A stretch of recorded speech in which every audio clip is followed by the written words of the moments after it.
Muito bom dia a todos que nos acompanham agora em mais um Manhã Viva. Hoje nós iremos falar sobre Dom Manoel Vieira de Matos e os 164 anos do seu nascimento. Quem lá do norte de Portugal, de repente, já ouviu falar sobre essa figura que tanto impactou a igreja em Portugal, sobretudo na região de Braga, Vila Real. Então, quem nos assiste, de repente, já ouviu falar. Ele que foi tão importante na evangelização de áreas do interior de Portugal, formação do clero, também questões sociais. Mas quem vai falar, aprofundar muito melhor do que eu, será o padre Jorge Augusto Rosa Fernandes, que é lá da Diocese de Vila Real, e ele que vai orientar a nossa oração inicial. Seja bem-vindo, padre, e nos conduza nesse momento de oração. Iniciamos então, em nome do Pai, e do Filho, e do Espírito Santo. Amém. E invocamos a proteção e a presença de Maria, Nossa Mãe da Misericórdia, para nós, para este momento, dando também graças a Deus por nos ter colocado diante esta figura inspiradora de Dom Manoel Vieira de Matos. Invocamos também a Rainha da Paz, pedindo a paz para o mundo e para todos os corações. Ave Maria, cheia de graça, o Senhor é convosco. Bendita sois vós entre as mulheres, e bendito é o fruto do vosso ventre, Jesus. Santa Maria, Mãe de Deus, rogai por nós, pecadores, agora e na hora de nossa morte. Amém. Maria, Rainha da Paz, rogai por nós. Amém. Padre, o senhor então vai me esperar um pouquinho ali na nossa sala de estar, porque temos rubrica hoje no nosso programa. Vamos ver como a alimentação impacta o nosso emocional e o nosso humor.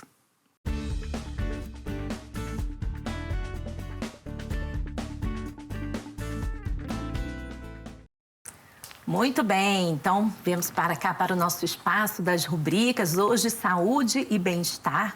Como eu comentei um pouco, vamos saber como a alimentação pode impactar o nosso emocional. Como será isso? E quem está conosco é a nutricionista Joana Inácio. Seja bem-vinda.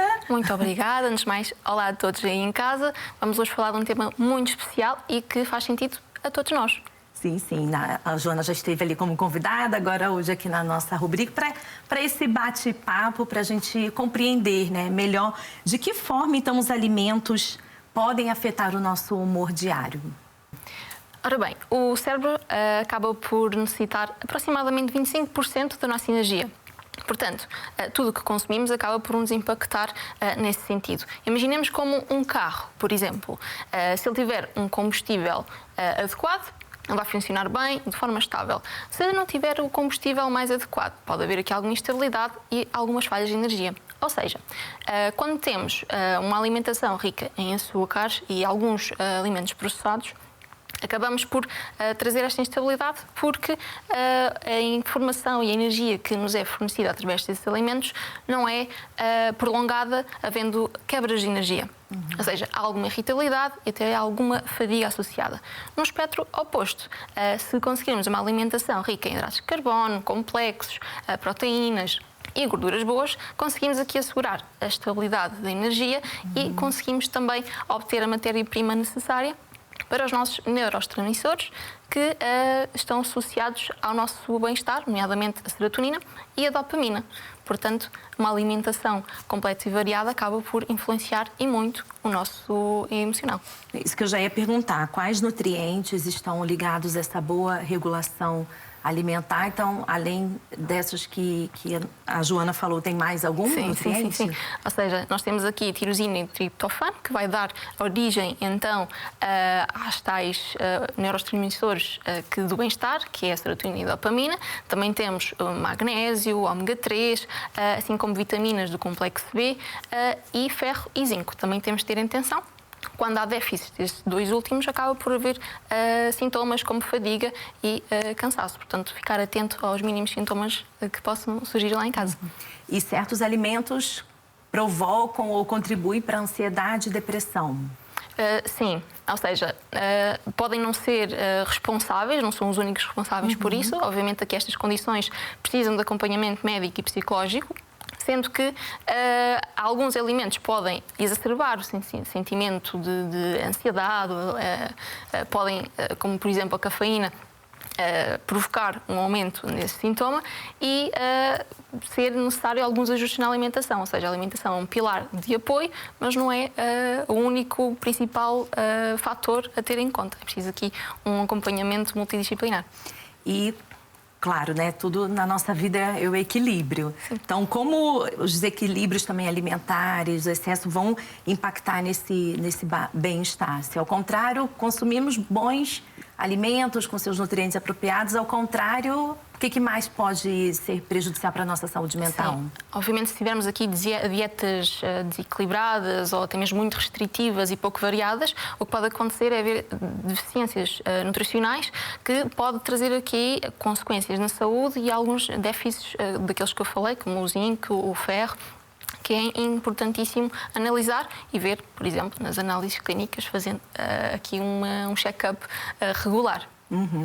E há um órgão nosso que, assim, quando vai mal, que realmente acho que impacta todo mundo, o nosso intestino. É verdade, é verdade. Então, como eles influenciam também o nosso estado de espírito quando algo não vai mal, ou não vai bem? Ora, há aqui uma ligação entre o intestino e o cérebro, que é o eixo intestino-cérebro, e há uma... E que é o quê? Eixo intestino-cérebro. Eixo intestino-cérebro, Isso certo. mesmo. E há uma comunicação bidirecional. O que aqui significa? Que o intestino acaba por reagir ao cérebro e o cérebro acaba por reagir à informação do intestino. Isto acontece muito por causa da microbiota intestinal que nós temos, que é os trilhões de bactérias que temos existentes no nosso intestino, assim como os neurónios que existem nesse órgão, que é o intestino, e que muitas vezes é apelidado de segundo cérebro. Esta questão... Sim, a gente ouve bastante mesmo. Exatamente. Esta questão também é pertinente na questão da oscilação do humor devido à produção de serotonina, que já falei anteriormente, que é a sensação de bem-estar, sendo que 90% da sua produção é feita no intestino. Por isso é que sentimos que, quando ele não está a funcionar bem, acaba por nos afetar negativamente também. Agora, uma pergunta que particularmente me afeta. O consumo de açúcar, porque eu amo chocolate, um doce. Como é que acaba o açúcar provocando oscilações no nosso humor? Sim, podemos sentir isso por uma quebra de energia posterior. Ou seja, nós temos a sensação que apetece-me o docinho, vou comer o docinho e logo depois parece que tem uma quebra e queremos outra vez novamente. Isto deve-se ao facto de o açúcar no sangue subir rapidamente e depois ser rapidamente absorvido. Dá aquela energia inicial, mas depois... Só que depois é rapidamente absorvido pelo organismo e desce. E este pico acaba por dar aquela quebra de energia e é importante. Então aqui, se queremos o docinho, haver estratégias como associar com boas fibras, proteína e até mesmo gorduras boas para que esse pico não seja tão abrupto e conseguirmos incluir aqui o docinho, ou seja, não é preciso excluir completamente, mas saber adequar a que alturas é possível integrá-lo de forma consciente. Isso, muito bem. A gente vê que os alimentos impactam também até a nossa mente, não só o nosso corpo, o nosso físico, mas também a nossa mente. Então, a Joana me aguarda aqui, porque voltaremos a falar sobre esse assunto e já vou voltar ali também para a nossa sala de estar para continuar a nossa entrevista sobre o tema de hoje.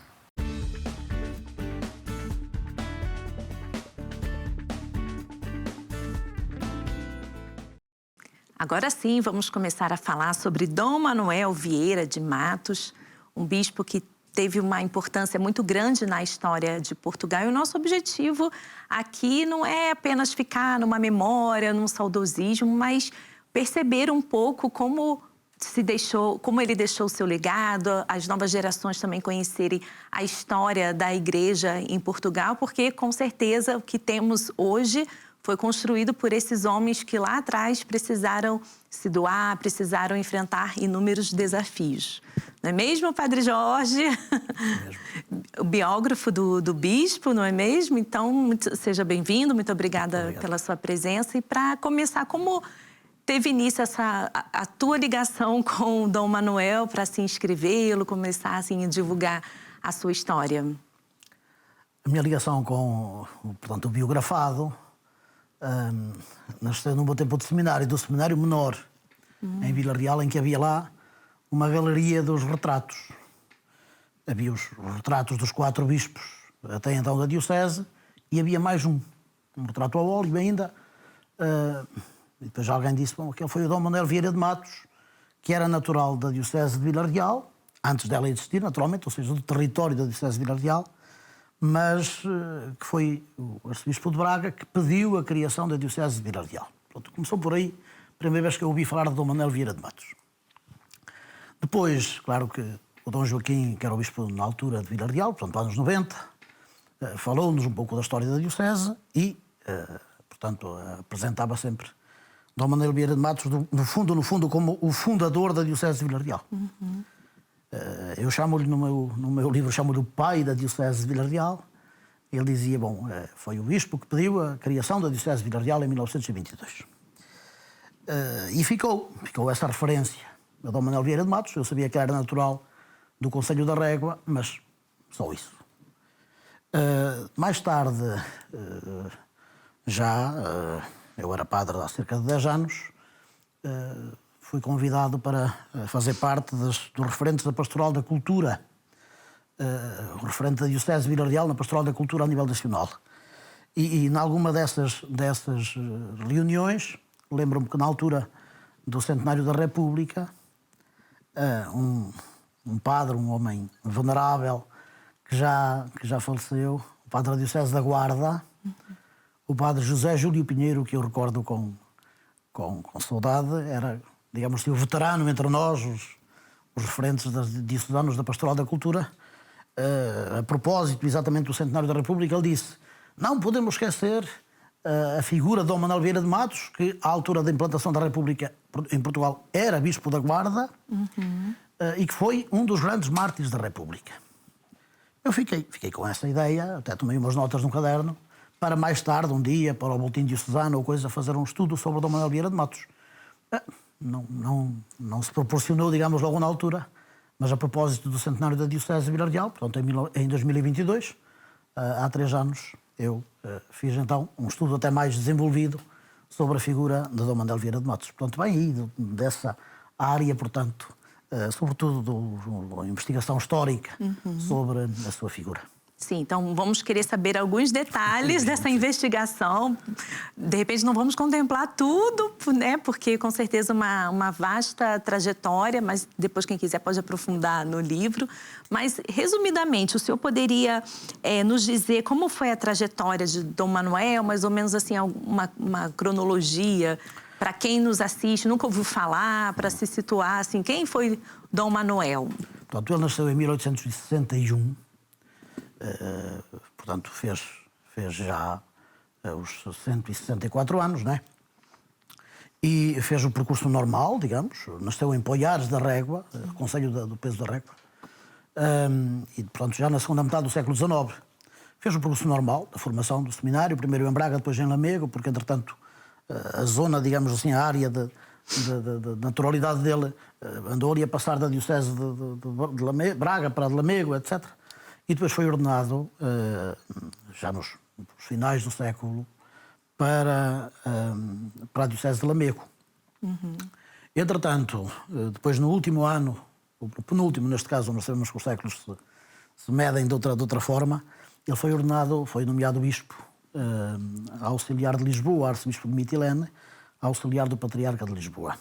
Dos primeiros anos de bispo, até 1903, de 1899 a 1903, ele foi bispo auxiliar de Lisboa e, portanto, arcebispo de Mitilene, era assim que se dizia. E já aí ele demonstrou e apresentou uma forte, digamos, tendência para as questões sociais. Já aí, como bispo auxiliar de Lisboa. Em 1903, ele foi nomeado bispo da Guarda, da Diocese da Guarda. Manteve o título de arcebispo-bispo, ele era arcebispo de Mitilene. O Papa permitiu-lhe, portanto, manter o título de arcebispo, embora fosse bispo da Diocese da Guarda. E essa fase, digamos assim, em que ele desenvolveu a sua ação episcopal de pastor de uma diocese na Guarda, foi marcada depois com a implantação da República. Digamos que teve muitos aspectos positivos, mas também teve muitos negativos. Então, na altura da implantação da República, ele era bispo ainda da Guarda, sim, certo? Sim. Até 1914 ele foi bispo da Guarda. Portanto, todo o embate depois, daí que o já citado o padre José Júlio Pinheiro, da Diocese da Guarda, dizia que ele foi um dos mártires da República. É claro que eu nunca tinha ouvido falar do Dom Manuel Vieira de Matos assim. Tinha ouvido falar muito mais do Dom António Barroso, que foi bispo do Porto. Nessa altura, um dos grandes perseguidos, digamos assim, pelas ideias, digamos assim, extremistas da Primeira República. Mas, de facto, o Dom Manuel Vieira de Matos foi também um dos grandes, perseguidos e maltratados e, eu diria, quase martirizados pela primeira fase do regime republicano, muito radical, muito extremista. Muito similar ao que aconteceu com o bispo de Beja, sim, de Évora, exatamente, assim, contemporâneos. Todos contemporâneos. Basta dizer isto. Durante o ano de 1912, todos os bispos estavam fora das dioceses, proibidos de residirem nas dioceses deles, no outro lado qualquer, e, portanto, todos eles como castigo por causa da lei da separação, etc. Portanto, bispo da Guarda até 1914. Em 1914, um bocadinho já, numa fase um bocadinho da calmia, ele foi nomeado arcebispo de Braga. O que, como vamos ver adiante, tem um impacto e tem, digamos, uma dimensão simbólica muito grande, porque foi praticamente o primeiro bispo a ser nomeado para uma diocese em Portugal após a República, depois daquela confusão toda que o regime republicano teve. Portanto, ele depois entrou na diocese de Braga, arcebispo de Braga, em março de 1915, onde esteve como bispo até 1932, a data da sua morte. Certo. Portanto, a dimensão é um bocado essa, digamos assim, como formador, depois como pastor, auxiliar de Lisboa, do Patriarca de Lisboa, bispo da Guarda e bispo de Braga. A criação da Diocese de Vila Real ocorre enquanto ele é arcebispo de Braga, tendo sido pedida, digamos, formalmente ao Papa da altura. Já chegaremos à Vila Real, para antes nos debruçarmos mais um pouco sobre a vida dele. Então, o que o senhor admira na figura deste bispo e pode-se dizer assim, como ele influenciou a espiritualidade e a prática religiosa no seu tempo? Ele é um homem, digamos assim, primeiro muito lúcido sobre a realidade, acerca da realidade. E de tal maneira que, durante todo o seu percurso, sobretudo como bispo, evidentemente é isso que é mais conhecido, até pelos seus escritos e tudo isso, sempre muito preocupado com a formação laical, que era uma coisa praticamente inexistente na altura, não é? A formação laical, a preocupação com a formação do clero, que, diga-se de passagem, durante o século XIX esteve muito descuidado. Eu abordo isso também nas minhas investigações. E depois também com as questões sociais. Do operariado, que na altura estava em grande evolução, digamos assim. A Revolução Industrial já tinha começado, evidentemente, mas tinha chegado a Portugal praticamente nos últimos anos do século XIX e nos primeiros do século XX. E é aí, sobretudo, que ele investe muito. E, digamos, a sua intervenção e o incentivo que ele dá, sobretudo à Igreja em Portugal nesse tempo, vai nessas três áreas. Formação laical, de leigos, formação, digamos assim, dos presbíteros, dos padres, Claro. E também ao nível das questões sociais, da atenção às questões sociais, sobretudo do operariado, que na altura começava a desenvolver-se. Então, isso que eu ia perguntar, de que forma ele se envolvia em questões sociais? Ele envolveu-se muito, desde logo, na questão da instauração do regime republicano. Sem dúvida, um dos aspectos mais determinantes e mais fortes e até apaixonantes, digamos, da personalidade deste homem, tem a ver com a forma como ele encarou, enfrentou, digamos assim, os desmandos da Primeira República, dos primeiros governos mais radicais da República, sobretudo até 1917, ao tempo portanto, do regime de Sidónio Pais. Sobretudo aí depois as coisas acalmaram bastante e entrou-se num período melhor. Mas durante essa primeira fase, sobretudo na defesa da liberdade da Igreja, a questão na instauração da República, todas as questões, digamos assim, de querer maniatar e manipular a Igreja por parte do regime republicano, que no fundo queria dominar a Igreja completamente. Aliás, foi dito, isso está provado, alguém dizia que não, mas está, que Afonso Costa terá afirmado que em 2 ou 3 gerações acabava-se com o cristianismo em Portugal. Portanto, ele ainda permanece hoje, mais de 100 anos depois. Mas, de facto, havia essa preocupação de enfrentar a Igreja, e Dom Manuel Vieira de Matos sente isso e resiste até ao fim. Aliás, diga-se de passagem, juntamente com os seus colegas bispos, sem dúvida, mas ele foi talvez o mais forte nesse enfrentamento. Então não foi uma relação muito fácil com o Estado, acredito eu. E naquele início do século XX, né, muitas questões do mundo justamente tiveram esse impacto em vários países, nessa relação com a Igreja, né, as ideologias começaram, o marxismo, que culminou depois da Revolução Russa. Então, imagino também que Dom Manuel teve uma influência da Rerum Novarum, que estava bem recente, né? A primeira encíclica social da Igreja, pelo Papa Leão XIII. Então, deve ter sido também um impulso para levar à frente essas questões. São evidentes as linhas de força da Rerum Novarum, depois, não só nos escritos, mas sobretudo na ação lúcida e muito corajosa de Dom Manuel Vieira de Matos. Exatamente querendo colocar as questões onde elas tinham que ser colocadas, sem fugas, e, sobretudo, dando eu diria um passo de gigante em frente em relação ao que acontecia, digamos assim, durante os últimos anos do antigo regime, do regime monárquico, etc., em que a Igreja estava, digamos, em Portugal, muito, muito adormecida, o que valeu, aliás, do Papa Pio IX, um puxão de orelhas grande aos bispos portugueses. É mesmo? Nas últimas décadas do século XIX. Ele fez isso diretamente porque dizia ou constatava que a Igreja em Portugal estava muito adormecida, sobretudo na questão do envolvimento social e na questão dos leigos, da preparação dos leigos. Muito bem. E algo interessante até para as gerações mais novas. Foi ele que fundou o Corpo Nacional de Escutas? Sim, foi ele que fundou o Corpo Nacional de Escutas. Que a gente tem tantos escuteiros em Portugal, vale resgatar isso. Em 1924. Em 1922, exatamente o ano da criação da Diocese de Vila Real, ele participou em Roma no Congresso Eucarístico Internacional. E em Roma ele já, digamos, tomou conhecimento do escutismo, que era uma coisa que estava a iniciar-se. Portanto, aí ele, digamos, tomou conhecimento direto desse organismo, digamos assim, de educação e de preparação, hoje em dia diríamos de pastoral juvenil, da juventude, e quis imediatamente, logo no ano seguinte, ele fundou o escutismo católico em Portugal. O que, para isso, também é uma inovação. E é, sobretudo, digamos, um reflexo da sua preocupação social, porque ele dizia que era, sobretudo, uma forma de a Igreja também auxiliar no combate à delinquência infantil e juvenil. Já na altura havia situações graves nesse aspecto, situações de crise e de carências, de muitas carências. E ele disse que, sobretudo, para isso, não só para, claro, envolver os jovens e as crianças, também ao nível da fé, mas até por uma forma de combater a delinquência infantil e juvenil.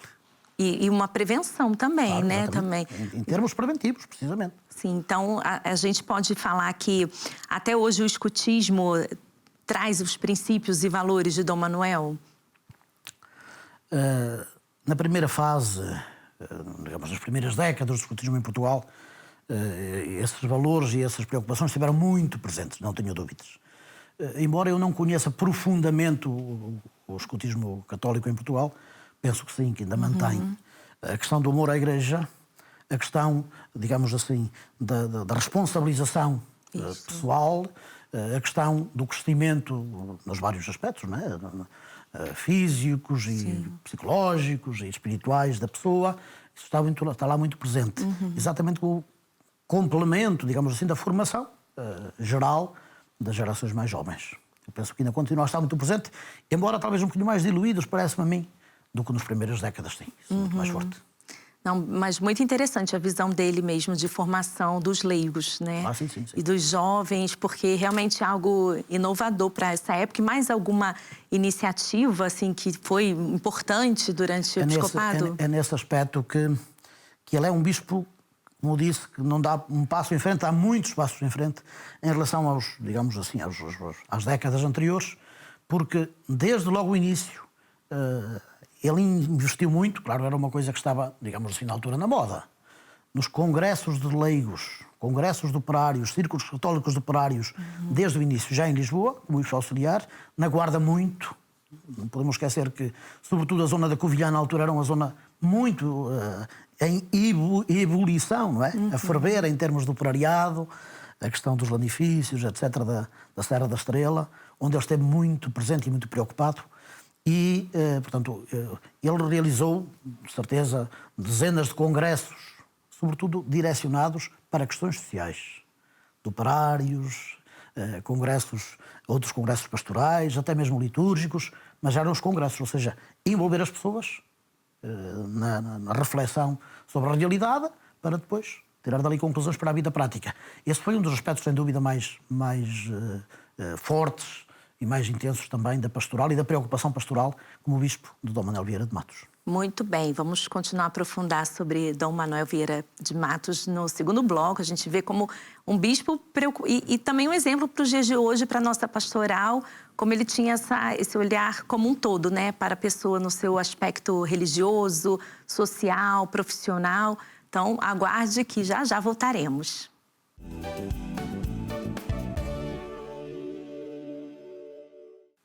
Voltamos para a segunda parte do Manhã Viva de hoje.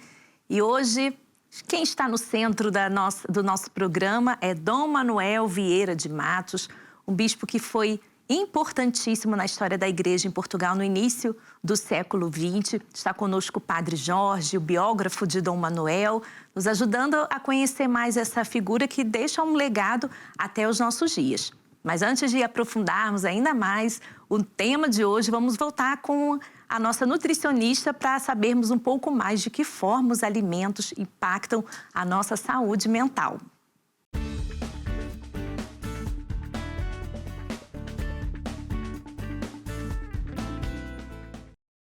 Voltamos à nossa conversa com a nutricionista Joana Inácio, agora de uma forma prática, quem quiser anotar aí, faremos um checklist, uma lista de compras, digamos assim, que eu começo a perguntar: que alimentos devemos priorizar para manter o nosso bom humor e a estabilidade emocional? São muitos, e essa é a boa notícia, começando pelos legumes e pela fruta da época, para podermos alimentar todas as bactérias boas do intestino, assim como proteínas magras, nomeadamente as carnes brancas, frango, peru, coelho. Também ter atenção aos peixes, como os peixes gordos, que vão providenciar aqui o ômega 3 para todo o nosso sistema nervoso, o que é essencial, e a água, que muitos de nós acabamos por nos esquecer, mas influencia imenso no nosso estado de fadiga e também no funcionamento do intestino, que não vamos esquecer, que influencia também o nosso humor. Sim, e os alimentos ultraprocessados, como é que afetam o nosso humor? Com certeza, negativamente, né? Porque a gente nunca pensa nessa relação desses alimentos com o humor, não é? É verdade. Portanto, aqui, muitos dos alimentos ultraprocessados têm grandes quantidades de açúcar, gordura e até mesmo de sal, que acaba por alterar a composição, vamos dizer, as equipas que existem de bactérias no nosso intestino, e isso acaba por impactar o nosso humor, porque a distribuição dessas mesmas bactérias acaba por ser comprometida e tem esse impacto, sendo que existem até estudos que associam um risco acrescido de depressão a quem consome de forma regular e constante os alimentos ultraprocessados. Mas acaba a ser tudo que apetece muito o nosso paladar, não é bom, né? É uma questão de equilíbrio, portanto, é uma questão de quantidade e regularidade. Portanto, uma alimentação saudável deve ter de tudo um pouco. Esses alimentos, assim, mais apaladados também podem fazer parte, mas com maior consciência.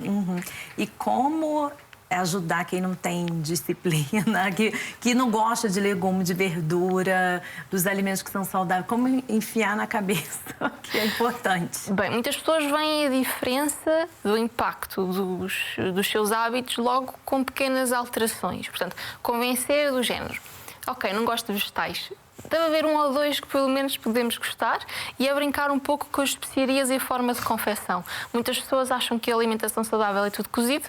Isso é bastante aborrecido. Podemos aqui fazer assados, podemos aqui no forno, podemos saltear, e é aqui as especiarias que vão dar um sabor muito interessante aos vegetais e ajuda a ter aqui também criatividade na hora de cozinhar. E é possível notar mudanças no humor logo depois de um alimento, seja ele bom ou ruim? Sim, sim. Imediatamente não, mas vamos dizer poucos dias depois vamos sentir aqui a diferença. Por exemplo, temos pessoas que relatam: em específico a água, por exemplo, bebendo água já não tem a mesma sensação de fadiga, que faz toda a diferença logo nos primeiros 2 ou 3 dias. Um consumo de fibras ou de frutas, a pessoa também vai sentir mais energia e acaba por se sentir também melhor. Portanto, não é uma coisa de efeito imediato, mas há algo de diferença de dias que já notamos as diferenças. E é importante também observar horários no dia, além de ter horários assim, regulares de alimentação, mas certos alimentos não consumir também em determinados horários.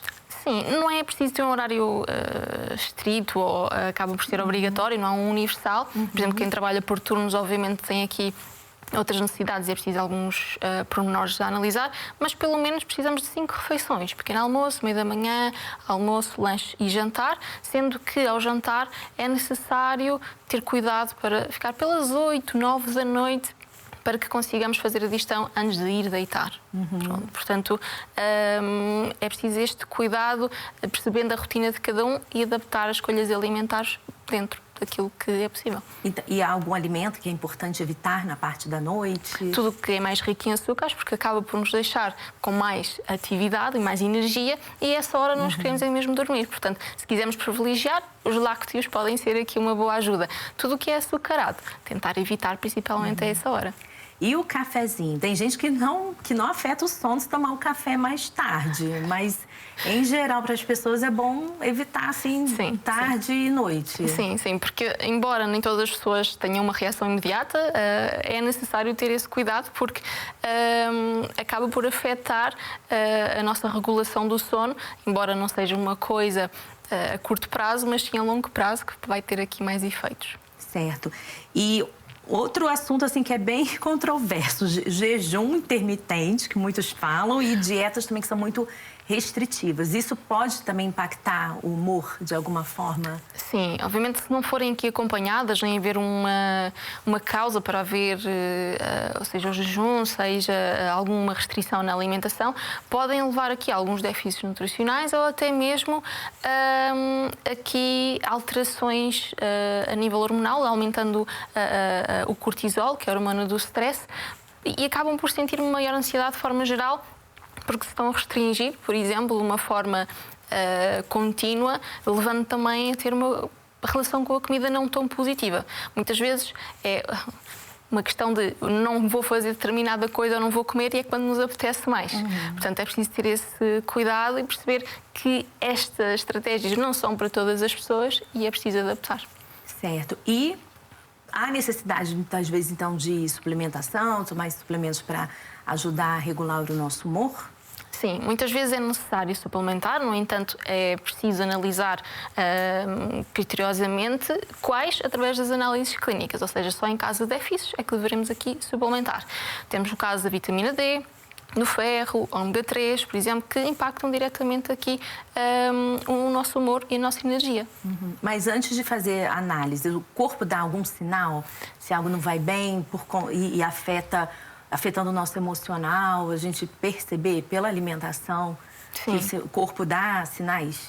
Sim. Portanto, temos aqui alterações do sono, alguma irritabilidade, até dificuldade de concentração, muitas vezes até alterações no trânsito intestinal. Portanto, pequenas mudanças é preciso prestar atenção e procurar ajuda do nutricionista ou falar mesmo do médico. Por exemplo, a tal questão do trânsito intestinal, há quem tenha um bocadinho de constrangimento, mas é um tema importante e que afeta muito a saúde mental. E é preciso ter em consideração também. Muito, muito importante. Então, vemos que escolhas conscientes, equilíbrio, palavra-chave em muitos aspectos da nossa vida, não é mesmo? Afinal, cuidar do que comemos também é cuidar do que sentimos. Então, muito obrigada, Joana, e até a próxima. E assim encerramos a nossa rubrica Saúde e Bem-Estar de hoje. Vamos voltar ali para a nossa sala de estar.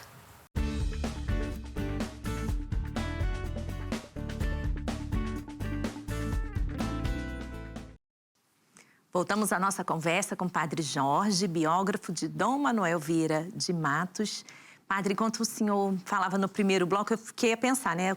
Trazendo para os dias de hoje tudo que Dom Manoel viveu naquela época. Porque não é diferente hoje termos perseguições a cristãos, à igreja. Então, a gente pode olhar para Dom Manoel e aprender como nos posicionarmos no dia de hoje?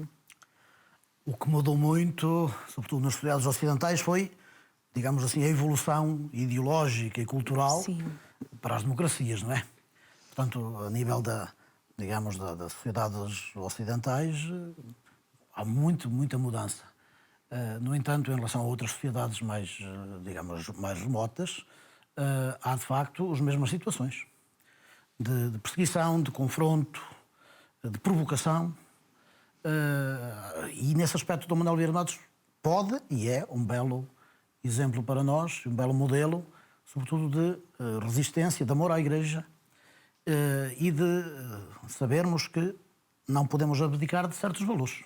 Portanto, nesse aspecto, como alguém dizia, ele não se deu um passo, não deu um passo para trás diante desses desmandos, digamos assim, daqueles que queriam silenciar, no fundo, silenciar a Igreja e os cristãos. Não é? E ele foi, nesse aspecto, um exemplo extraordinário, não tenho dúvidas, que foi uma inspiração grande para outros bispos do seu tempo, para a grandíssima maioria dos padres de Portugal do seu tempo, e para muitos cristãos, com certeza. E hoje continua a ser, lá está, procurando conhecermos e transpormos para os dias de hoje as mesmas situações que se viveram há CPI, poucos anos em Portugal. Mas mesmo nas democracias, padre, Mesmo porque nas democracias. como os valores estão, né, esvaziados, da vida, família, como se critica a Igreja em tantos aspectos, mesmo no Ocidente, acho que a gente pode falar que é uma figura de testemunho para Digamos nós. que a perseguição no Ocidente é diferente, Sim, mas também sim. existe. É disfarçada, mais velada, mais velada. Nesse aspecto, sermos como... um dos grandes adjetivos que eu uso para qualificar Dom Manuel Vieira de Matos é a lucidez, é um homem lúcido. Lúcido da situação do seu tempo e depois, claro, a resposta, digamos assim, a dar às situações que, no fundo, estão em confronto com o Evangelho, em confronto no mau sentido. Não no mau sentido. Sim. Então, nesse aspecto, sim, também, claro que sim. Claro que sim. Sim. E foi essa lucidez que o levou assim, a ter uma visão pastoral do norte e assim conduziu o processo de criação da Diocese de Vila Real, porque se ele esteve à frente desse processo é porque via que tinha uma necessidade ali, né? Teve a lucidez de perceber a necessidade local. Sem dúvida que é um dos aspectos que ele põe em prática ao chegar a Braga, tomar conhecimento, em primeiro lugar, da realidade daquela diocese, que naturalmente ele não conhecia profundamente. Não é? Portanto, logo em 1915, ele toma conhecimento de todos os arciprestados, todas as áreas, as zonas pastorais da diocese, toma conhecimento da grande extensão da sua diocese. A diocese de Braga naquele tempo eram 1000 paróquias, 980 e muitos, quase 1000 paróquias. Uma diocese, o grande movimento religioso que existia, as dificuldades, ele diz isso, ele refere isso concretamente, as dificuldades de cumprir nos prazos prescritos, e ele usa esta expressão, o sagrado dever da visita pastoral. Essa preocupação de estar perto das pessoas. E ele perceber que, assim, nessas circunstâncias, não conseguia ser um pastor, sobretudo, próximo das pessoas, como as pessoas precisavam. E depois as grandes distâncias, ele refere isso também, sobretudo referindo as 166 paróquias que, desmembradas da Diocese de Braga, ficaram a fazer parte da Diocese de Vila Real. Ele diz as grandes distâncias que as pessoas, naturalmente, teriam que vencer para ter algum contacto com a sede da Diocese. E ainda, ele refere também a certeza do bom acolhimento da ideia de uma Diocese em Trás-os-Montes, a certeza de não faltarem à nova Diocese os recursos necessários. Portanto, nisto tudo nota-se primeiro o sentido de Igreja. O sentido de Igreja que o leva até a isto, digamos, voluntariamente abdicar de uma parte considerável da sua Diocese, 166 paróquias, para poder melhor servir ele e para que também os fiéis dessas regiões pudessem ser melhor servidos. Afinal, a Igreja não é um império que você vai agregando territórios, né? Nesse aspecto, eu considero, e aliás já mais quem considera, Dom Manuel Vieira de Matos um padre conciliar do Vaticano II antes de existir, não é? Avant la lettre. Porque ele tem esse cuidado e essa preocupação da proximidade. E de que o importante é servirmos bem, não fazer o império, não é? Isso. Não acumular, mas servir bem. Isso. E como foi esse processo de articulação? Era um assunto que ele precisava também do apoio dos bispos portugueses? Ou diretamente lidou com o Vaticano? Como foi esse processo de articulação? Esse processo iniciou-se logo, ele vai entrar em Braga em 1914, ou melhor, entrou em Braga já em 1915, foi nomeado em 1914, mas entrou na diocese em março de 1915 como bispo, e é curioso que ele, no dia da sua entrada na Sé, no discurso que lhe profere, diz que veio à sua volta um campo juncado de ruínas. De ruínas. Portanto, ele é considerado pela própria Arquidiocese de Braga o restaurador da diocese. Restaurador no sentido de aquele que reconstrói. Que reconstrói a diocese. Já existia, evidentemente, mas aquele que reconstrói internamente, sobretudo, a diocese. E a sua preocupação, digamos, pastoral, de servir, da proximidade com as pessoas, leva-o a isso. Ainda em 1915, ele vai diretamente a Lisboa, à Anunciatura. O anúncio não existia. Estava ausente, tinha sido, não digo expulso, mas tinha-se retirado do país. Havia um encarregado de negócios, um senhor Bento Aloísio Mazella, que o recebeu, e ele foi lá exatamente pedir, digamos, em primeiro lugar, numa conversa informal, podemos dizer assim, essa possibilidade, que estudassem essa possibilidade de criar no distrito que já existia em Vila Real uma diocese. Aquilo ficou assim em 1917. Ele faz, em 3 de janeiro, ele faz o pedido formal por escrito à Anunciatura, para ser apresentado ao Papa, para se fazer isso. Portanto, o bispo da maior parte das paróquias da nova diocese a ser criada estava a pedir formalmente à Santa Sé a criação dessa diocese. E a articulação com os outros bispos e, sobretudo, com as outras dioceses, porque houve mais 2 dioceses que perderam paróquias nesta jogada. Não é? Então não foram retiradas paróquias apenas de Braga. Exatamente. Não foram apenas. A maioria eram de Braga, 166. Sim. Mas depois havia 71 paróquias da diocese de Lamego. Sim. Não é? Toda a parte a norte do Rio Douro, digamos, ia ser retirada, esse território todo da diocese de Lamego. E 19 da diocese de Bragança, que já existia desde o século XVI. E ele fez essa articulação toda de tal maneira que ele afirma logo na carta em que pede, em que solicita a criação da diocese, que esses contactos já tinham sido feitos, e ele diz: não haverá com certeza nenhum obstáculo da parte dos outros bispos de Bragança e de Lamego à criação da diocese, a esse desmembramento dessas paróquias para se criar a nova diocese de Vila Real. Ele já tinha feito, digamos, o trabalho de casa, com muita sabedoria, e não tenho dúvidas também porque que ele era uma pessoa muito bem aceite, tendo em conta os antecedentes dele. É um homem que deu um testemunho extraordinário, não é, de resistência, de amor à Igreja durante aquele período todo conturbado da República, de maneira que os seus, digamos, colegas de arciprestado, de episcopado, tinham de certeza essa referência grande na sua pessoa, de maneira que eles criaram, digamos assim, todas as condições para que pudesse ser possível. Todo esse processo foi, digamos, orientado por ele ao nível, digamos, superior, com a Santa Sé, como ao nível ali, mais próximo com os seus colegas, sobretudo de Bragança e de Lamego. Muito bem. Então, o processo levou quanto tempo e quando foi criada a diocese? Portanto, o pedido verbal, digamos, foi em 1915. O pedido formal, escrito, nós temos acesso a esse documento, em 1917. E depois, 5 anos depois, em 1922, foi 20 de abril de 1922, foi então criada formalmente, a bula da criação da diocese tem essa data, 20 de abril de 1922, a nova diocese de Vila Real. Portanto, ao todo, desde que ele, digamos, se pôs a caminho para isso, foram os 7 anos. Sim. E então, ele conseguiu essa aprovação ao longo desses anos. E depois, quando se criou em 1922 a diocese, quem foi o primeiro bispo? Logo na bula de criação da diocese, ele, Dom Manuel Vieira de Matos, é nomeado administrador apostólico, até ser nomeado o novo primeiro bispo. E ele fala e toma providências muito concretas, E logo nessa primeira fase, foi praticamente um ano, 1922, depois a outubro de 1923, ele tem essa preocupação muito de, digamos, autonomizar a diocese, nomeando um vigário-geral, que no fundo orientava todos os assuntos, embora ele fosse o administrador apostólico, portanto, nomeado pelo Santo Padre para isso.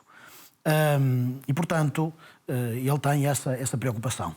Em 1923, foi nomeado o primeiro bispo da diocese, que era um homem também que tinha dado muitas provas, não tanto, digamos assim, no embate político da Primeira República, até porque ele já foi nomeado bispo depois, mas, sobretudo, nas missões. Ele tinha sido bispo em Angola e Congo, na primeira década do século XX. Dom João Evangelista de Lima Vidal, que é um homem que também tem digamos assim, um perfil extraordinário, primeiro como bispo missionário, depois como o primeiro bispo da diocese de Vila Real, tendo vindo também de Lisboa, onde ele era auxiliar do patriarca Mendes Belo. Portanto, os 10 primeiros anos da diocese de Vila Real foi o Dom João Evangelista de Lima Vidal que os orientou. Portanto, ele, no fundo, foi o organizador da diocese. Depois, mais tarde, a partir de 1933, ele voltou alguns anos para a orientação das missões e depois foi também o novo bispo da renovada diocese de Aveiro, já nos anos 30, nos finais dos anos 30. Enquanto isso, Dom Manuel continuou a ser bispo de Braga? Continuou a ser bispo de Braga até 1932, a data da sua morte. O seu falecimento. A data da sua morte. Muito bem. Então, a justificativa para a criação da diocese de Vila Real foi, sobretudo, as longas distâncias e a proximidade pastoral. Ou algum outro argumento também entrou nesse processo de organização? Ele apresenta concretamente, no pedido escrito, esses seis argumentos. A extensão da Arquidiocese de Braga, o grande movimento religioso, a dificuldade ou impossibilidade mesmo, ele diz que é mesmo impossível, cumprir nos prazos prescritos o sagrado dever da visita pastoral, e depois a certeza do bom acolhimento dessa ideia por parte das populações do distrito de Vila Real, depois a certeza de não faltarem também às instâncias diocesanas a necessária ajuda, o auxílio, os bens mesmo que eram necessários para que a diocese funcionasse autonomamente. E depois ainda esse aspecto de ele ter a certeza e, digamos assim, afirmar a imediata concordância dos outros bispos. Todos os bispos do país foram consultados sobre isso, mas especialmente o de Bragança e o de Lamego, que depois de vir a bula de criação da diocese, ele, Dom Manuel Vieira de Matos, voltou a contactá-los por escrito e eles responderam-lhe, curiosamente, o bispo de Lamego, Dom Francisco José Vieira de Brito, disse: sim, senhor, estamos aqui para obedecer ao Santo Padre, está tudo ok. O bispo de Bragança, que era o Dom José Leite de Faria, disse: sim, pois, com certeza, total obediência, mas custa muito, lamento muito perder aquelas 19 paróquias e tal, que serão necessárias, será uma perda grande para a futura manutenção da diocese, digamos. Isto agora depois, fora, digamos assim, off record, alguém dizia, e acho que ficou escrito, que aquelas paróquias eram tidas como a joia da coroa da diocese de Bragança e logo foram perder essas. Portanto, é a parte mais norte. Hoje fazem parte do Conselho de Chaves e de Valpaços, e que seriam, digamos, uma zona muito boa em termos cristãos da diocese. De maneira que o bispo de Bragança disse: sim, obedecemos plenamente ao Santo Padre, mas vai ser um rombo forte, digamos assim, no futuro da nossa diocese. Nada é perfeito nessa vida. Não foi. E lá naquela época, então, Dom Manuel tinha essa grande preocupação com a evangelização, com a pastoral das regiões do interior. Então, pode-se dizer que também Portugal hoje vive essa mesma questão, porque temos regiões do interior do país desertificadas, população envelhecida, as pessoas vão para as cidades maiores à procura de trabalho ou emigram de Portugal. Então, é uma preocupação atual essa evangelização no interior? É sobretudo a preocupação de, digamos, reformularmos, revitalizarmos, mas sobretudo reformularmos a evangelização do interior. que já não pode ser feita como há 60 anos, não é? Em que havia muita população, em que havia juventude, em que havia crianças, em que havia, portanto, todas as dimensões, digamos assim, da missionação e da evangelização, mas agora tem que ser reformulada, tendo em conta as circunstâncias. E a grande circunstância é qual? É a desertificação. Daí que, hoje mais do que nunca, e eu penso que isso está na mente dos bispos e dos pastoralistas, tem que ser a proximidade com as pessoas. Porque a população muito envelhecida requer maior proximidade, maior cuidado, maior atenção. Já não é, digamos assim, aquela pastoral de multidões, porque elas já não existem, mas uma proximidade, quase uma relação próxima, tu a tu, com cada pessoa. Isso tem que estar na mente de quem, digamos, prepara a pastoral da Igreja, sobretudo para as próximas décadas, porque, de facto, já não se pode, não pode ser, de forma nenhuma, uma pastoral como há 50 anos sequer. Ser a coisa mais, digamos, canalizada para as circunstâncias que hoje temos. Sim. E que são marcadas muito pela desertificação. Isso, muito. Padre, já estamos quase chegando ao fim do programa, mas aí para terminar. Então, olhar não, como eu já falei aqui, né? Não olhar uma figura histórica lá do passado, mas a lucidez de Dom Manoel, a sua preocupação de proximidade, a sua visão, né, de organização. Tem esse legado para nos deixar pastoralmente falando, mas também na nossa vida enquanto cristãos? Com certeza que sim, até porque os valores que ele encarnou são intemporais, não é? Já falei do amor à Igreja. O amor que o leva ao próprio sofrimento. A estar preso, a estar incomunicável, a ser expulso da diocese, a ter que se exilar. E depois o embate, a força, a coragem, a lucidez daquele homem, que de facto são de ontem, mas também são de hoje. Hoje, com certeza, que as circunstâncias são diferentes, mas muitos destes valores têm que estar também na Igreja de hoje. Não é? A coragem na defesa dos valores cristãos, eu diria, sem pieguices. É? Mas os valores cristãos, os valores do Evangelho, no mundo de hoje, a independência é muito importante. Aliás, a grande luta de Dom Manuel Vieira de Matos é essa. Uma luta pela independência da Igreja. Não estarmos subjugados. Esse é um grande vetor, digamos assim, do seu pensamento e da sua ação. E depois a frontalidade na afirmação de convicções. Não abdicarmos das nossas convicções. Com respeito, naturalmente, por todos, mas há um aspecto muito curioso que num dos escritos de Dom Manuel Vieira de Matos, dirigidos ao Afonso Costa, ele diz isso: o senhor não se preocupe, porque o Afonso Costa preocupava-se muito como é que depois as pessoas vão ser orientadas, os bispos vão abdicar, e depois preocupava-se com isso. O senhor não se preocupe, porque para isso estou cá eu. Para eu guiar a minha diocese estou cá eu. E disso eu não abdicava. Nem por comodismo, nem por facilitismo, nem por nada, nenhum motivo. Eu não abdicava das suas convicções e de as afirmar. Sim. Olhos nos olhos, com respeito, evidentemente, mas com frontalidade. Muito isso é bem, importante. muito bem. Pois Padre, poderíamos aprofundar muito mais. Muito mais. Já esgotou o nosso tempo. Ainda o último aspecto que eu queria referir, que é a ousadia em inovar. Que é um dos vetores grandes do pontificado, por exemplo, do Papa Francisco, do saudoso Papa Francisco. A ousadia em inovar.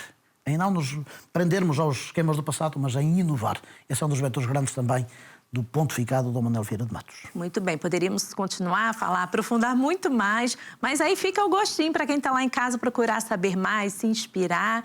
E assim nós queremos ficar com esse exemplo de um homem, de um bispo com lucidez, com preocupação de proximidade com o povo. E assim queremos agradecer a presença do Padre Jorge, da Diocese de Vila Real, e agradecer também porque você nos acompanhou até agora. Continue a acompanhar a nossa programação e até a próxima.